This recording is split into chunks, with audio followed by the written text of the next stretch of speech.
We're going to welcome Dr. Visser.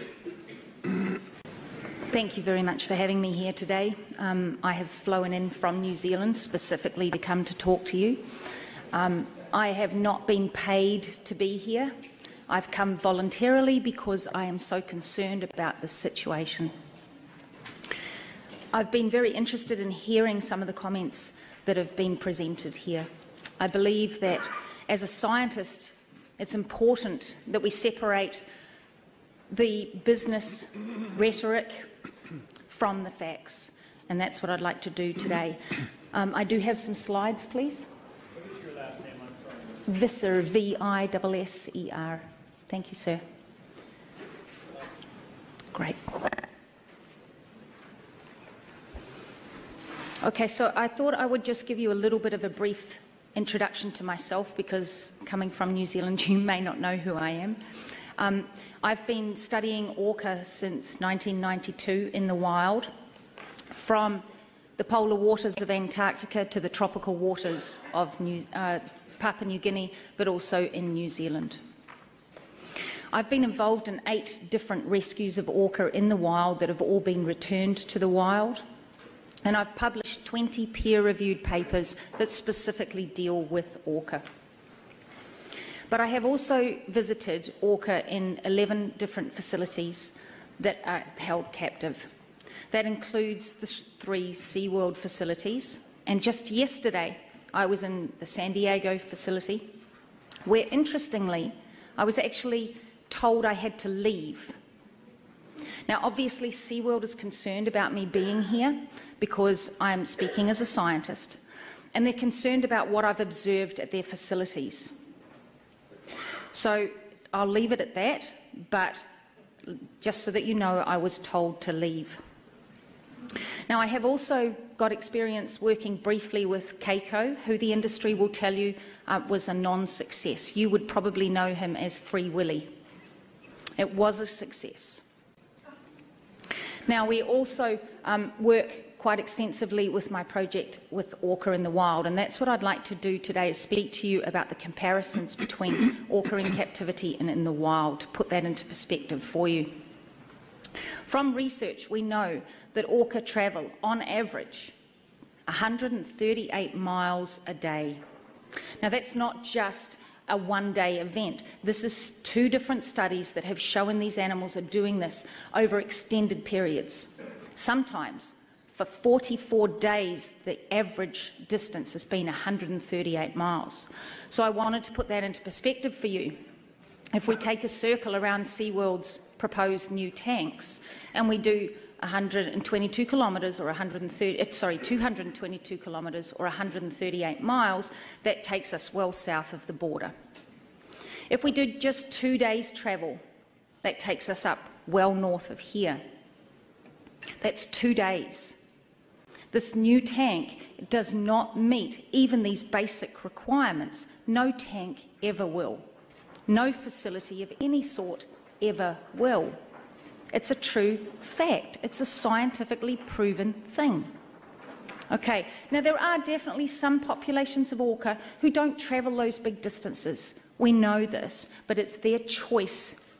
They are not contained within tanks. They are not sent into medical tanks. They are not separated. They have a choice. And these animals in captivity around the world, including SeaWorld's animals, do not have this choice. Now we know that orca have been around for a long time. They've been around for approximately 5 million years. Depends on where you divide that line. Now let's put that into the scale of humans, less than 500,000 years, but again, where do you divide that line? We even go back to 3.6 million years, but orca still have evolved longer than we have. By having these animals first generation, second generation, third generation, even in captivity, you still do not take away the fact that they have evolved in the wild. They have not evolved to live in tiny little concrete boxes. This is an example that you're going to probably see a few times today.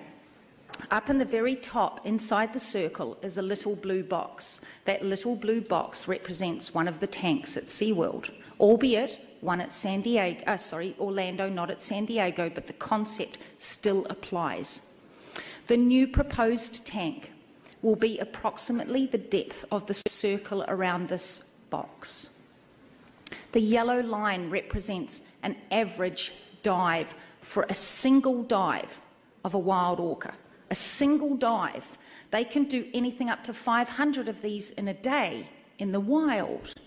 So a tank that represents that little blue circle up in the top does not meet the needs of these animals.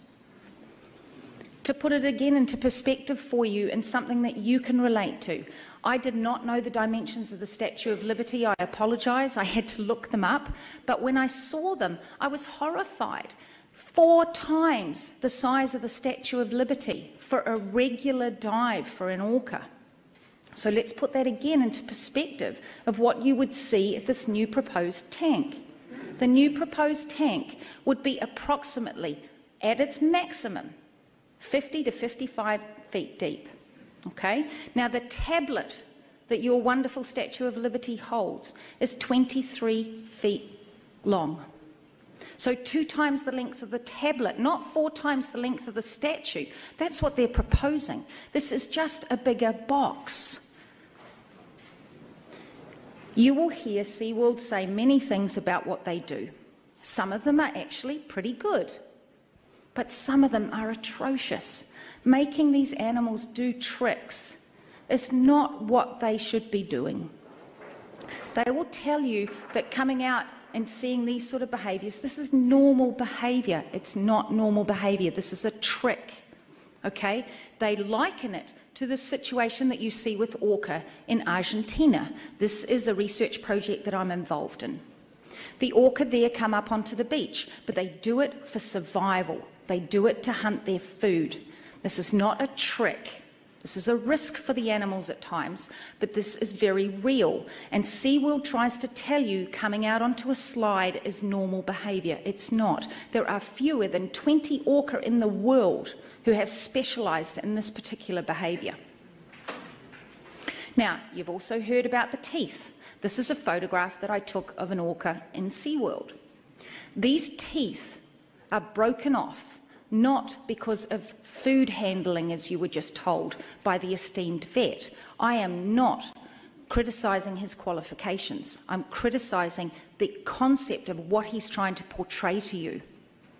This animal here has tooth damage as an individual, not at a population level, which we do see, but as an individual because it is kept in captivity, because it has chewed on the side of the tanks, because it has chewed on the bars in the tanks. This is not because it has been handling its food.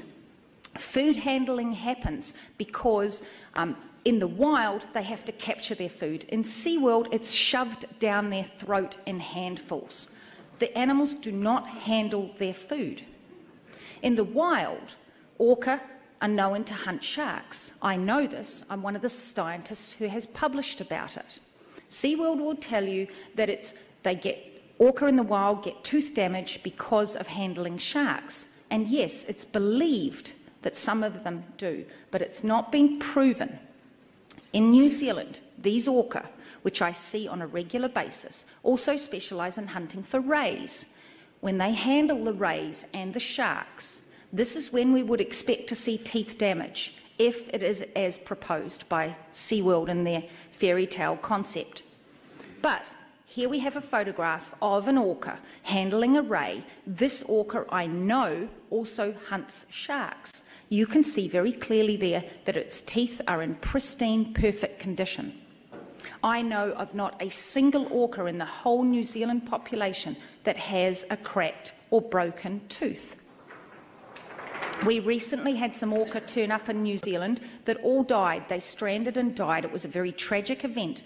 But 3 of those animals had worn down teeth to the gums, but they were worn down as an age-related food handling situation, not because they were chewing on concrete tanks or bars. So the size of the tank is not going to alleviate the stress issue that has created this problem. Now also, when I was at SeaWorld, I photographed in San Diego the images both on the left and on the right. This is young Nakai. Nakai was injured. SeaWorld told everybody that it was from contact with the side of the tank. Now I quote that, contact with the side of the tank. If that's what their tanks are doing to their animals, this is not a good concept for you guys to be endorsing getting a bigger one. However, I truly believe as a scientist that this was not from contact from a tank. This was from aggression. Close up, you can see 4 puncture marks that match the spacing on orca teeth. And on my professional career, I swear that I truly believe that this was from aggression. Now, Nakai's wound on the right, you can see it's nearly healed, but this is 4 years on and it's still not completely healed. Aggression, I have observed at SeaWorld every time I have gone to any of the parks.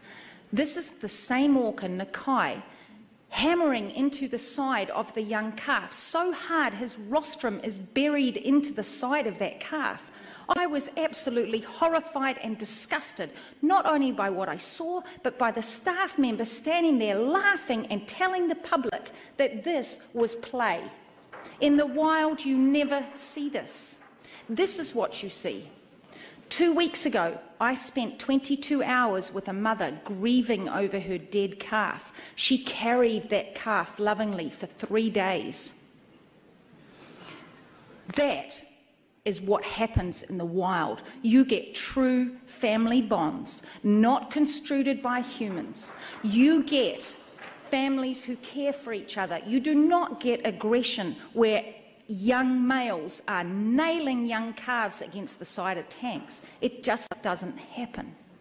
Now, these 2 photographs show 2 animals. The one in the top is the mother of that young calf. These are self-mutilation wounds. These orca have inflicted them themselves because of the stress in their tanks. You can see scars where this has happened previously. This is not a one-off event. Now, the animal on the bottom left, her name is Morgan. She was taken from the wild, albeit under a rescue. Yes, she definitely needed help. We have never denied that.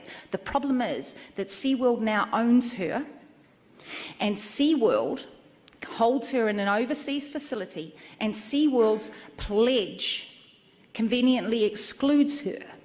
So her offspring will be used because she's not included in your little caveat that you guys have put in place.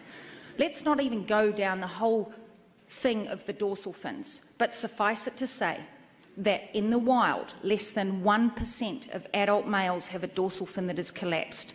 But in all aquariums, all around the world, 100% of adult males have collapsed dorsal fins. Now, you don't have to be a scientist to work out that there's some correlation going on there. How much money is SeaWorld going to spend on this? There are all sorts of proposals.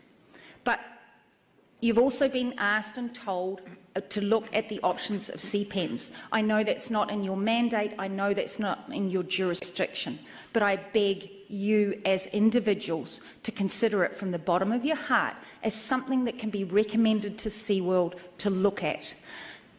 Cetacean sanctuaries do not have to be scary big things like the vets make them out to be. These places can be monitored, they can be controlled, and believe it or not, the ocean is actually a great place. They'll tell you it's a scary, bad place, but hundreds of thousands of orca manage to survive out there. But because these animals are coming from captivity, they are in a compromised situation, we realise that they may need some level of care beyond just putting them in a sea pen. So it is feasible to have medical pens in there. It is feasible even to go to the extent where SeaWorld could have an off-site facility where the public could go. The public could still see orca. Let's put these animals into a retirement system. Let's put them possibly into a rehabilitation centre and even possibly look at release into the wild. The public doesn't have to be deprived of seeing these animals that are now there, but we can phase them out. And I really hope that you guys will take the right step in the right direction. Thank you very much.